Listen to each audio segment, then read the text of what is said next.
right, good afternoon, everybody. Thanks for our channel. If you want to go quick, answer all your questions, and get you out of here, so we take the rest of the afternoon to recover. But you and I went home yesterday and took a nap, and I slept late and thought, okay, I want to get you on. So, welcome to One Story, aligning your CNA, your strategic planning, and Title I plan. I'm your host. I'm Diana White today. There we go. I do not have a skirt on today. I have on pants. Yesterday, Monday, you were going to see my legs. There we go. I am CR on the team lead here at Innovation and Support Team, and y'all can start with accountability. Normally, the back five, we're down to 3 today. 3 surviving members. So, Rebecca Bradley had a procedure last week, so she's not feeling well. Pat Sicatelli's right here. Sarah Fisher's also right over here, and Daniel Bailey, he had his family daddy on Thursday, so we told him to take care of daddy duties. So, D-O-D-D-Y, I think the last text we got was they were going to Target, they ran out of GME somehow. A huge explosion. So. He's learning the hard way. Today we're going to talk about the comprehensive needs assessment, the executive summary, goals and action steps, and we're going to connect it all back together. So when we talk about comprehensive needs assessment, what kind of feeling starts to bubble up inside? Are you sitting on the dock of the bed? Are you taking it to the man? Or is it just one big dumpster fire? All right, so let's do a talk, let's do a thing in the room, let's make a thought check. Who's sitting on the dock of the bed? It depends on what they look like when they're coming. Sometimes I'm on the dock of the bed. Okay. I can agree with you that statement. How many are faking till they make it? So we're going to fake till they make it. How many are on a dumpster fire? Sometimes I see that, yeah. We're going to straighten all that out. All right, so let's chat. I love fireside chat. More camping on Thursday. I'm so excited. I love the campfire and So Jewel announced during the COP meeting at 1 o'clock that there's a unified application. Okay? With the unified application that's coming, we have to bridge you guys over to that process. One of the things we're trying to work on right now, and if y'all aren't on the state side of things, it's okay. I still have to tell you about it so you know what to expect. One thing we started doing is the finance team, the team that Leslie's on, is going to accept your DSSRs in place of writing the CNA. So if you're one of those districts that are writing a CNA over here, looks totally different than what's in the DSSR in New York. You can combine all that together and have that DSSR that's going to be looked at April 30th by us. When they get done with that, when we approve it, you can use it on the Title I side, on the Title I side, and submit it as part of the CNA for the school in district. We're trying to get y'all to write it one time, and once we get to that unified application, it's going to be 4 or 5 questions with about 15 little parts in there. And we've got to get y'all used to writing much longer. District CNAs, comprehensive needs assessments, are going to be very, very, very long. School comprehensive needs assessments are going to be a lot shorter. District members covering the whole entire system, schools are just covering themselves.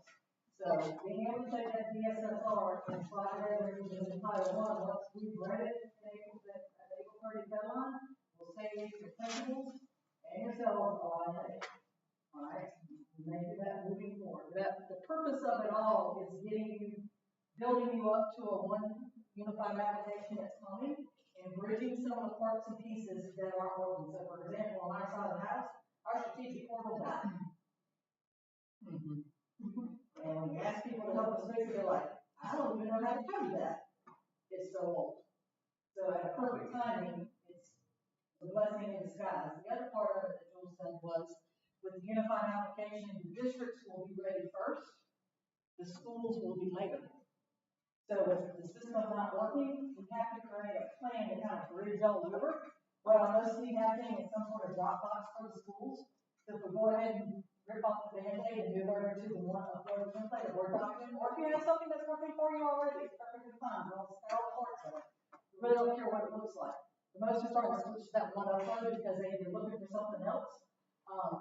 That will buy us time and buy the schools time, not having to reinvent the wheel. Now I'm learning a new system. We just can't have Jim. District can figure it out first. Schools will bridge their way over until finally their piece comes into play. So that's what we're trying to do is band-aid some things and get us to that final point without all the headache. But if you need a one upload template, you need something new, there is something online on our state accountability webpage. If not, was supposed to do. We have already spoken to everybody who is a DS district strategic renewal contact that is listed as primary in DIMS. So I've already talked to everybody who's been labeled as your state coordinator for the ESSR. They've already received an email, they're invited to town halls, we've been given all sorts of links and follow-up emails. So if you didn't know about it, and you're now doing this part of the plan, it was sent to somebody in your district office. And if you don't know who that is, give us a call, we'll be able to help you out and connect. But that's fireside chat at the moment, trying to smooth things and make sure we're taking less work off of you guys, getting a little more uniform with our expectations on our side of the house and the finance federal side of the house. Y'all should be doing work twice. That makes no sense. All right, so agenda one, we're up to Sarah. We're going to talk about the CNAs and comprehensive needs assessment. All right, so I had a little bit of an epiphany over the last couple of days and just hearing conversations specific to comprehensive needs assessment, because one of the things that I heard was what is in the DSSR is not what we need for our Title I's CNA. But the biggest epiphany that I had is that people aren't quite understanding the comprehensive piece of a CNA.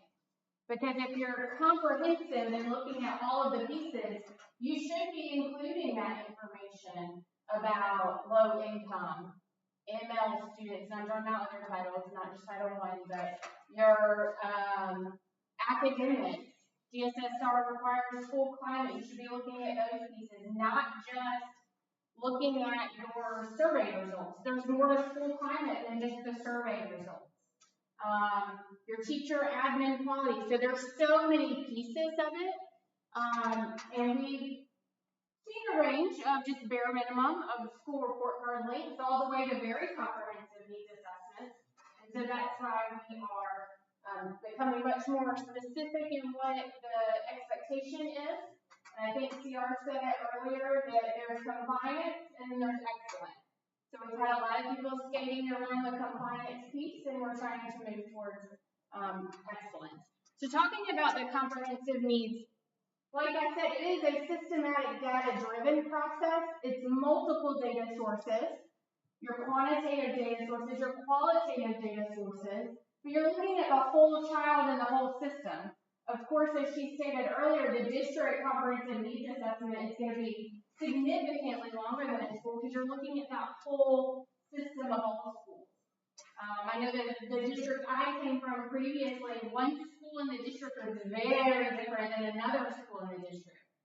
So the district plan is going to look significantly different and include a lot more information than what your school plan will include. You're also going to be involving multiple stakeholders, depending on the age of the student. If you're high school, maybe even middle school, you're including students in that group where you're talking about the different data pieces, parents, teachers, administrative support, all the different people that go into making the school run on a daily basis should be at the table when you're talking about all of the different data pieces. And then one of the biggest things that we see missing in the comprehensive needs assessment, we'll see lots of charts that are listed, but the piece that's missing is where you're really looking into the root cause analysis and trying to figure out what could be causing the data to be how it is. And sometimes root cause analysis can be on the positive side. We've dug down and figured out this is why this certain data is so good. We might want to replicate what we're doing over here so we can impact maybe our math data.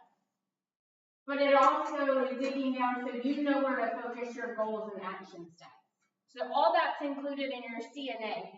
It's not just to report, it's your whole process of improvement planning. So if you don't have a good CNA, it's going to hinder the rest of the process as you go through. So we just pulled some things that we saw in a random district. This is not the entire CNA, it's just a screenshot of a few things. We obviously couldn't include the whole thing on one slide. But some glows here is that it's got multiple data sources. I'm assuming the top one might be like an iReady or a map assessment. You've got some SC Ready data. Could it include some additional academic data there? Absolutely. Again, this is just a snapshot. But what was missing in this CNA was looking for the more detailed information on root cause analysis. The entire CNA was just screenshots of data sources. So really missing that piece of digging down and looking into that root cause analysis. There can be some overlap in the CNA and the executive summary, and there should, and we'll get into that in just a minute. So the next section is the executive summary. The key there is that you're looking for trends that you notice from the data that you listed in your CNA. You're looking at strengths, and you're looking at when you were digging deep into your root cause analysis, what are some priority needs that you noticed? You're highlighting some of the baseline data for what you identified as a priority need and which data matters the most. This should tie directly to what you're writing as a goal. You've identified in your CNA by your root cause analysis. Now you're telling us in your executive summary, this data is the most important, and then we're seeing that connection to that data with the goal. So, like it says here, based on all of our data, what do we need to focus on the most? So the key, well, I'm jumping slides, but here's an example again from a random district, not in its entirety. They summarized the strengths, they had improvement needs, and they highlighted baseline data. But again, you can see the common area of growing is digging deeper and finding that root cause. That helps you set the goals moving forward. So this is the slide I was jumping to in my mind. Your CNA is your deep analysis of your data. Your executive summary is the story that you see from that. There should not be any new data listed in the executive summary. You're tying it back to data that you had in your CNA, that you identified as that priority need. Okay, so then it brings you straight to your goals and action steps. Good afternoon. All right, it's all about goals. Data to goals. You heard some talk about doing a focused understanding, right, of your data. How many of you have done that? Done a deep dive? And if you did, what technique did you use? Most people haven't. And there's lots of literature out there to tell you about it, but I'll give you some examples. One of the things that we looked at in trying to transition from data to goals is understanding, again, at a deeper focus or a deeper dive, what are those root causes, right? So one that we did was kindergarten readiness. Right? Everybody has that challenge, I'm sure. So kindergarten readiness, that's difficult because you don't even know them yet. So how do you do a deep dive or a focus on that situation? So really, that's where I think multiple stakeholders come into play in making that transition. So we just started to dig into what are the things that helped prepare students for kindergarten. One of the things, of course, is daycare. Then a survey found out that the vast majority of our students went to a daycare. So then we went back, because we had asked that question on the kindergarten application, where did you do daycare where? So we just did it, put it in a database, sorted, and found out that there was a pretty big range in the groups of students depending upon the daycare they went to. Oh, that's interesting. So there's an opportunity, right? And so what we did is we provided training to the daycares on kindergarten readiness skills. Many of them were very receptive and did a great job. A couple worked. It is what it is. There are some things that are out of your control, right? Bottom line was that the largest daycare provider in our community was very receptive, and we didn't tell them, but they were the lowest scores. And so we made some real gains that way. So moving that from the data, from executive summaries, we knew the story was, how do we fix it? So effective goals directly address a priority need identified. But you've got to get as diagnostic as you can. We did other things for kindergarten readiness, such as we gave out books at the kindergarten registration. We gave out information to the local libraries who we partner with to do some programs. We did a little free library. Anybody do little free libraries in the community? We tried those. We just tried to do a literacy soaked kind of approach. And sure enough, our data went up. So that was a priority need for us. Being tied to specific data points in the executive summary, there's all kinds of opportunities there. So whether it's an example or a story I can tell, how many of you have numbers of special education, student achievement numbers that you can live with? No, nobody does, right? That's a tough enough. So what do? So you look at those numbers and you dive deep. You've got data, you've got an executive summary. What goals do you have? Well, when we looked deeper in our situation one time at the high school, we looked over a course of 4 years. In Ohio, where I was from, I was a superintendent in the district there.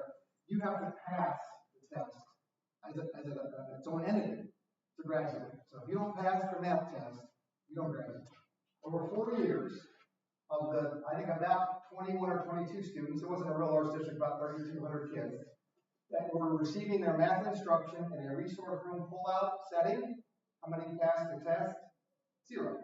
Well, in the observations of that situation, that teacher was teaching 5th, 6th, maybe 7th grade standards, because that's what the students were at the school. They weren't even being exposed to the standards they were being tested on. So we changed that to push them into a general ed classroom, put some teaching, gave them training. I could go on for things that we did. Bottom line is in 4 years, almost 80% of the kids passed the test. Because we took what was a problem and fixed it. And we targeted a very specific problem. Students were not receiving instruction on grade level standards. I'm not passing the test. I don't care if we buy new programs. I don't care if we send that teacher to 17 conferences. I don't care if we reduce the class size for her, right? None of that would have mattered. They weren't receiving grade level standards. So being specific to what's going on in your problem. And then focusing on student achievement. That's one of the things, I guess I'll tell you, if I can give you 2 nuggets from my experiences, is that too many times we focus on too many things.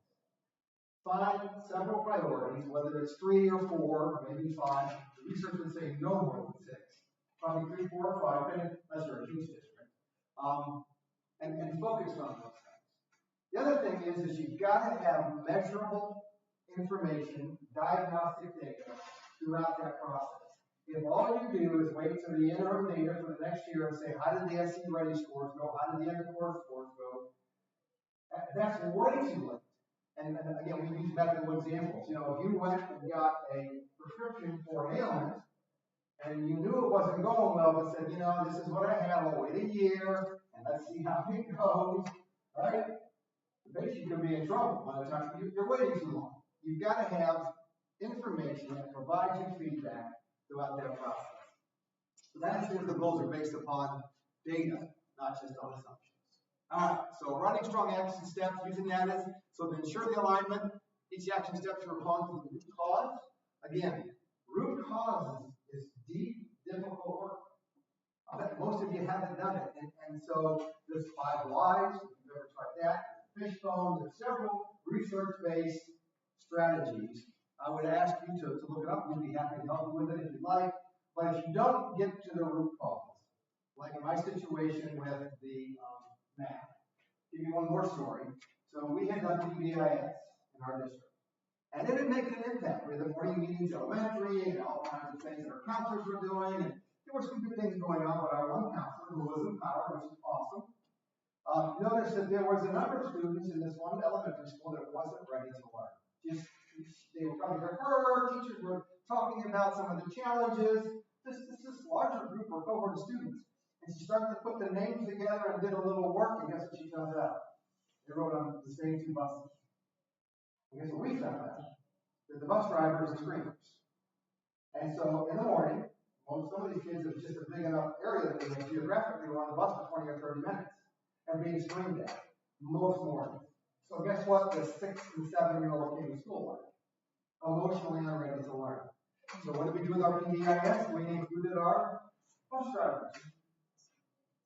We would have never fixed that problem if we hadn't gotten to the root of it, right?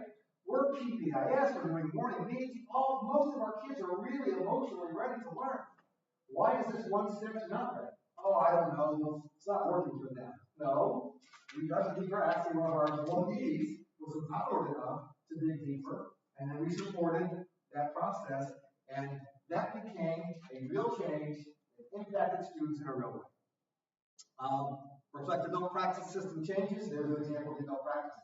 We changed the adult practices of our bus drivers. And that impacted student learning. Not the closest thing usually, but it did in this case. Strategy should be evidence-based and measurable. Should be. Can't always be. Can I tell you, I put my finger on little free libraries and what they meant for increases in kindergarten readiness? No. But I know they did. Because the little free libraries are being used. We talk about the town, little kids would tell their teachers. I mean, kids were using that resource to get access to text. So I know it was working, but what you can measurable. So asking these questions, what did the data tell us was missing or ineffective? What adult actions need to change? And how do we know if the action step is implemented as intended? That last one, if you don't have data, you don't know. One of the things that we were a stickler on in our district was we did running records in first grade and in some cases second grade. And guess what we knew? We had really, really good diagnostic information on our struggling readers. Weekly diagnostic information. That's huge. So we talked about glows and grows. Here's another example of some information from an action plan. Goals were listed with projected performances, so you can see there's a reasonable increase from what they expect to have happen. Will your data project that way? Perfect? No, of course not. It may go 57, 55, 59, we don't know. Here's the other thing. If you saw the other presentation you did about strategic planning with the boxes and data, many of you put boxes and data for 3rd grade, 4th grade, 5th grade. One of the things that we encourage you to do is look at it as a cohort. And the reason would be is, let's say your goal was 52%, and you met it. You're feeling good about it. So next year it's 55. But the cohort that's feeding that grade in the previous grade was at 37%. Are they going to get to 55? Nope. So that's a different goal. Or conversely, your goal could be 55, but that cohort was at 59 the previous year. Your goal for them might be, so you see, if you set it not by grade level, but by cohort, it's really more specific as to where should this group of students perform next year if we have improved that, right? So making sure that you are as detailed as you can so that you know what information is going on. What can be grown here? The goals are broad in this example. Implement the new instructional framework and graduate profile. There's some vagueness to some of the things there. Activities in the action plan are not specific to the goals listed. So again, as targeted as you can be. And then there's the estimated cost and funding source. Sometimes that can be convoluted if there are multiple funding sources, and in some cases those monies hit at slightly different times. We would ask you, of course, to do your best. The big idea is that you are funding your plan, right? Not planning your fund. I hate when we hear from folks, you know, oh, I've got $10,000 to spend in the next 2 days. I don't know what to do. If you have a plan, you'll find money for that. You'll find reasons, places to use the extra monies that you haven't spent or that were more than you thought you received, whatever the scenario is. So that brings us to agenda. So ensuring everything connects. So the data connects to the needs, connects to the goals, the action steps, and student outcomes. And check for alignment. Can each goal be tracked back to the CNA? So when you write a goal, is there data point to support that? Can each action step be justified by the data findings? And do monitoring measures, does monitoring measures reflect the original need? When there's a strong alignment, plans are easier to implement. What we see a lot of times is, and something we discourage, but what happens to your districts, they'll spray and pray. Spray all these strategies up on the wall, pray, and then some of them work, instead of being really strategic about it. Progress monitoring becomes meaningful. That's really, if you're going to expect it, you need to inspect it. You can't expect everything, you can't inspect everything. So back to being strategic. And resources are used strategically.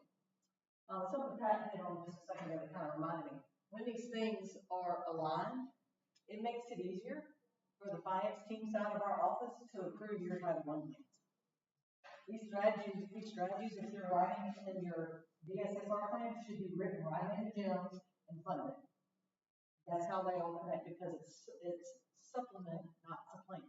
There's supplemental, so adding things to it. So your non-Title I schools may have a standard version of things they're writing, but your Title I schools are going to add some more things to it because they're supplemental, and they're going to use those funds to help fund it. So how does our ESSR connect to our Title I plan? Well, back to our strategic renewal plan here.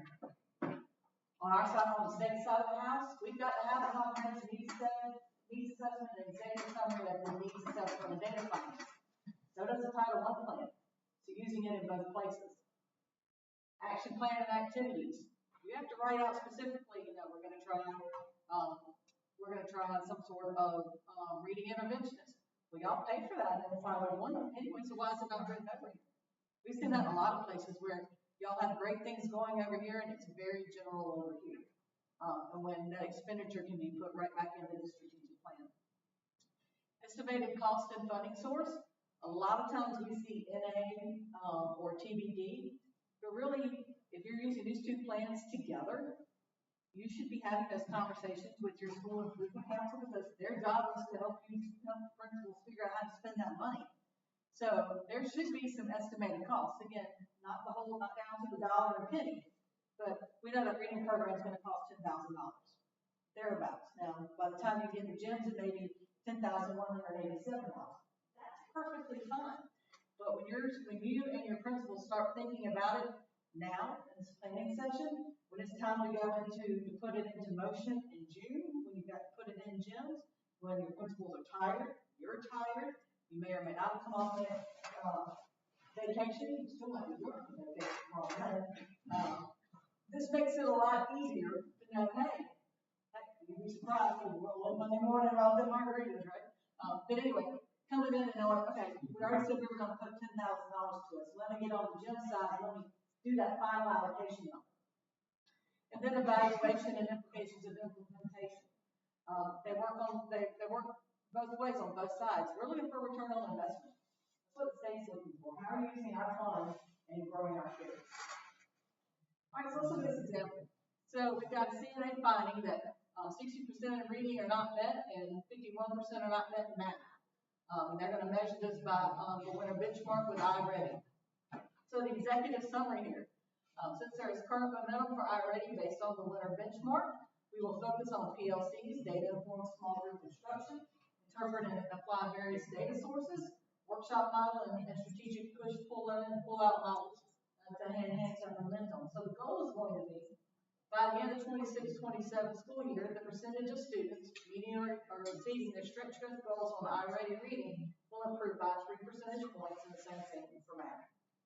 So all of that starts with the finding at the top of what we found out, the executive summary, what we're going to work on, and our goals we're going to set for ourselves. So this is an example of a strategic plan. So in this particular example, you can see we're going to provide ongoing professional learning. Here's your PLCs. We're going to do it by a certain timeline. This is going to involve. There's your estimated cost. It may be more or less than that, but that's okay to figure out in gyms. On our side of the house, we're not going to be upset if you're off by $2,000. Did you think about it? That's what we really want to know. And where's that funding source coming from?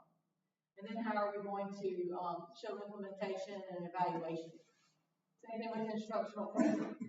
Lots of instructional coaching going on, being paid for out of Title I, and yet we don't put it in our plans. But also this could be paid, again, right out of Title I. We're going to check it through coaching schedule logs, feedback forms, and evidence of strategy implementation through walkthroughs. Use progress monitoring data to provide targeted small group reading and math interventions. Again, we're paying for that out of Title I. We're looking at our intervention roster schedules. Again, all this goes back to this executive summary. Data-informed small group instruction, workshop model. And then the family literacy. Here's your family and community engagement piece that you've got to have. We're going to have a family literacy and a math initiative that includes math workshops. Take home reading materials. Again, we're going to pay for this out of Title I and estimation. All of that fits together. Again, if you and your principals do that on the front end, but as you're working towards April 30th, it makes the back end work that you're doing in June and July much easier to get accomplished. And as we go to that one plan, that unified plan that Bill was talking about during the COP meeting a little bit ago, all of that's going to be done at one time in certain near future. You're gonna put this in at one time, and then you're gonna hook it to your fundings and things you're gonna pay for, and that's all gonna be done at one city. So we're trying to bridge that gap in your mind of set up the district strategic plan here, Title I plan here. We're trying to help you bridge that gap in your mind, and all this goes together. So we can stop working in silos, so when that big application comes down from the top, y'all are ready to go. So key takeaways. Again, the CNA, the Comprehensive Needs Assessment, is foundation to the improvement of planning. The executive summary prioritizes what matters most. Goals and action steps must be directly tied to data, and alignment across all components drives student success. Here's what I learned when I was a principal. And Cody, you can speak to it too. We had a chief instructional officer. I love her to death. She was an awesome superintendent, became a superintendent. Walked into a meeting one day and she said, I want you to bring your school renewal plan to Title I. I want you to bring all your plans. So I had school renewal plan, Title I plan, professional development plan, a GT plan, and a couple other things. No, I looked at it and I said, I need a plan for the plan. I cannot manage this at all. She didn't really have an answer for me. But when I put it all together, my scores immediately went from below average to average. First time we ever scored 4 or 5 months over for our school ever. And all I did was align what I was doing so I could focus. And as this type of alignment continues, it will allow you guys to focus in on one thing, one plan all across the board, and all parts and pieces are answering to it. That makes sense? What questions do you have for us? Well, that's a lot. Thinking about they taking notes. I said, you talking about 2 weeks ago, I'm waiting to take notes. So if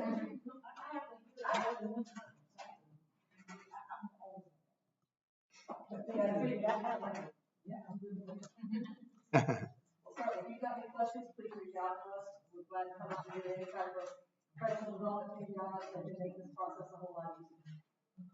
All right. That's our